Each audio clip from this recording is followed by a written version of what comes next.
the greatest challenge we have is organizing ourselves in terms of what is the next step for the future in getting some of that water back to our areas, because the deltas, the 3 deltas, are all drying up.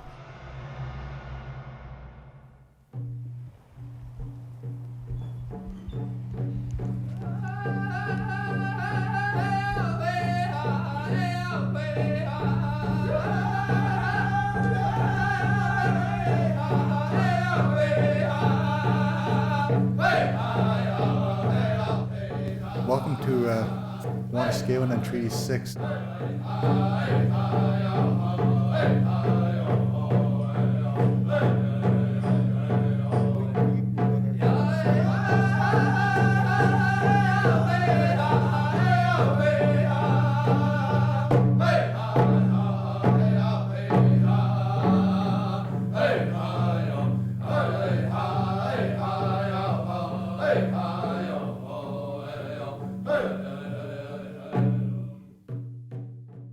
I'm hoping to make my presence here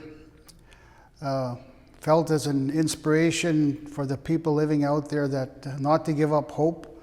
I mean, the Peace Delta is really dried up and is in really bad shape, and the Res Delta is following suit. But I think if we get together and try to work together to try to combat some of the problems we're having in the river and delta systems, working together with scientists and the people on the land, we can help alleviate this problem somehow.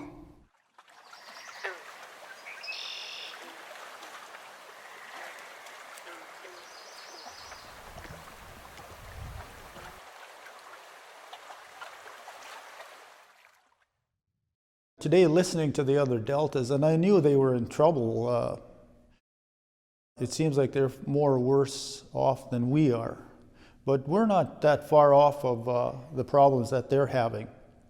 And if we can go back and try to do things that could help that delta, because it's going to be really challenging in the future, I think, to try and maintain water in there, and we know we need water.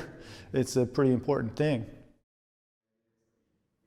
It's very interesting to see that people share the same concerns across deltas, are experiencing the same things, and would like to see something done, things done to help them protect their homelands, which are the deltas, so that they persist into the future, and so that there's a future for the next generation coming up as well. And I think the other part of this gathering too that's great is to see the involvement of the youth, which are that next generation, and so that the youth and the rest of us can learn from each other. So it's great to hear the ideas that the youth have about their deltas and how they experience them, and what they'd like to see for their future with regard to the deltas. I've got lots of ideas of my own for rejuvenating interest in the delta, and I see a different future for the delta. So I'm really interested in like ecotourism and therapy, and medicinal plants is my passion. So, and the science part. So I see there's a lot of like hope in the delta still. Maybe the old ways, they don't see it as much, and I see things in a new light. So I have hope for the deltas. I would say that my own work really is all about trying to understand, and trying to understand how these delta systems work, how important they are, some of their important functions, and then how important those functions are to the people that live there, that rely on these deltas for food and water and their livelihoods.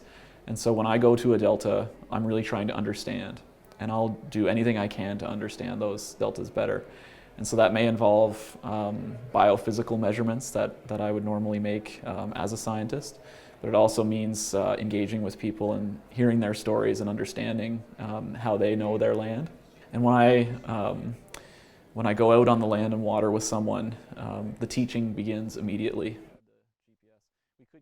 One of the fundamental messages that came out of the last few days and that the deltas are part of who people are. It's part of their identity.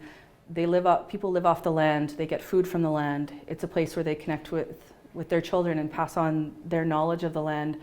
And bringing those messages back and sharing that with all of the partners we work with, whether through government, within the communities, with academic partners, non-government partners, foundation funders, sharing that message so that we continue to advocate for research and monitoring and actions to protect those deltas. But I would say the collaboration piece and the working together was the message that came loud and clear. Well, the traveling exhibit was proposed by the SENS group as a way, instead of creating a book or a document, a way to make something visible that could go to the communities. So the first idea is that it would travel to each of the Delta communities, and that as it travels, more items would get added to it. So what we're doing during Delta Days is sort of collecting the voices of the people who are here, the ideas they have, and then when it travels, maybe adding other voices from the communities to the traveling exhibit. Delta Days is really important because it was an opportunity this year for us to connect and take action. It's how it's differed a little bit from the Delta Days we've had in the past. Connection this year meant that we got to bring the 3 deltas together for the first time.